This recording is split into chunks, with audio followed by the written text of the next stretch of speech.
بزنس دی ان ای مجله چې د موږ غواړو چې هغه ښه خبرې د تجارانو څخه راجم کو هغه دې پر ځای چې ګرد خلک خوابدي او د رقم محلي زړه تنګي هغه پر ځای یو روښاني بیانوي یو خوشحالي راوړو. 11 اډیشن کې 11 چې اوس یو څو میاشت بعد راځي هغې کې موږ یو برخه نیسو چې آینده کې افغانستان کې کم غټ اپورچونیټي دي، کم غټ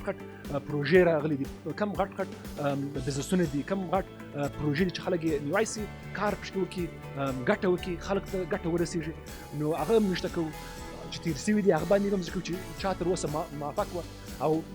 خلکو سره کومک کوو چې کومه لاره یوه دوه درې قدم په قدم دوی ته یو لاره وښیو چې دوی څنګه سره مګزاري وکړي، یا که دوی پیسې هم ونه لري کوم ځای څخه دوی پیسې قرض کړي، کوم ځای څخه دوی سود